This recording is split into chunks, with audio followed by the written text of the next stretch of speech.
Media asing singgung apakah Indonesia akan bergabung dengan Filipina untuk melawan negara adidaya ini dengan pemerintahan barunya. Indonesia mungkin akan mengalami perubahan pemerintahan usai pemilu 2024 ini. Hal ini terungkap oleh hasil pemilu sejauh ini yang memenangkan Prabowo Subianto.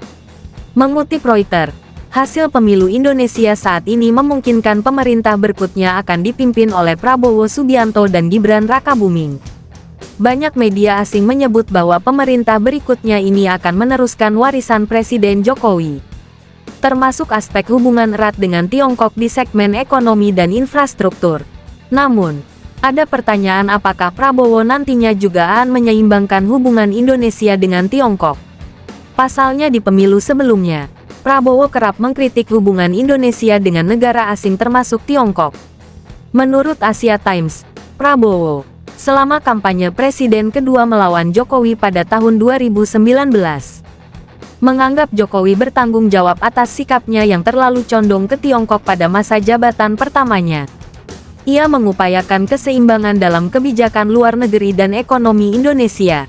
Saat itu, Prabowo menyampaikan kepada berbagai audiensi bahwa ia akan menjalankan kebijakan yang seimbang dengan otonomi strategis sehingga mitra Indonesia lainnya akan memiliki kedudukan yang setara. Namun, setelah kekalahan keduanya dari Jokowi pada tahun 2019, Prabowo bergabung dengan koalisi besar Jokowi. Kemudian membawa Partai Gerindra ke dalam pemerintahan, dan menjadi Menteri Pertahanan. Kini, tidak ada lagi pembicaraan untuk mengekang Tiongkok. Namun peran Prabowo sebagai Menteri Pertahanan menunjukkan adanya peningkatan bertahap dalam kekuatan pertahanan Indonesia. Situa Asian Times menyebut masa jabatan Prabowo sebagai Menteri Pertahanan mampu menyeimbangkan kedekatan dengan Tiongkok melalui perubahan strategis namun tidak mengurangi kemitraan ekonomi. Namun judul artikel tersebut mengatakan, akankah Prabowo bergabung dengan Filipina untuk menghentikan Beijing? Kini, Prabowo berkomitmen meneruskan warisan Jokowi. Ini memiliki 3 bagian utama. Pertama, melanjutkan perluasan pembangunan infrastruktur Indonesia. Kedua, perbaikan kondisi investasi di bidang pengolahan mineral, khususnya nikel, untuk membangun kapasitas dan nilai tambah Indonesia. Ketiga, membangun ibu kota baru Nusantara di Kalimantan. Dalam semua hal ini, Tiongkok mempunyai peran besar. Tiongkok adalah mitra dagang terbesar Indonesia dan telah berinvestasi cukup besar pada infrastruktur seperti kereta api cepat Jakarta-Bandung dan pembangkit listrik tenaga surya terapung di Cirata. Namun meski dianggap sebagai investor terbesar di Indonesia, Tiongkok memiliki masalah dengan Indonesia terkait sengketa Natuna.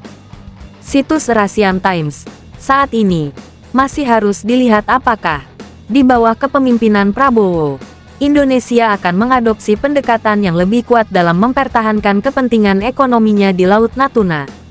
Selama debat kampanye dan pertemuan interaktif, Prabowo menyajikan gambaran yang lebih tenang tentang keterlibatan Tiongkok.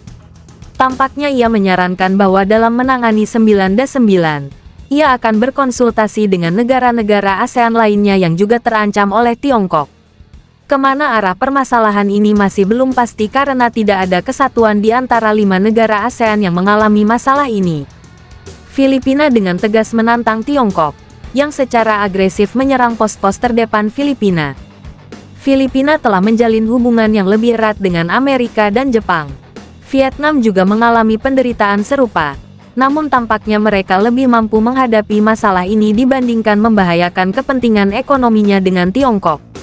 Hal serupa juga terjadi pada Malaysia dan Brunei, yang tampaknya menutup mata terhadap intrusi Tiongkok di wilayah mereka. Kini, terserah pada Indonesia, negara dan perekonomian terbesar di ASEAN, untuk memutuskan apakah mereka akan mengikuti kebijakan yang lebih otonom, yang berarti bahwa campur tangan Tiongkok perlu dilawan secara diplomatis dan fisik. Prabowo, sebagai presiden, kemungkinan akan melanjutkan pendekatan negarawan yang diterapkan oleh Prabowo, sang Menteri Pertahanan. Dia bukanlah calon presiden yang menentang Jokowi dan oleh karena itu, diperkirakan tidak akan melakukan penyimpangan besar terhadap kebijakan Jokowi mengenai Tiongkok.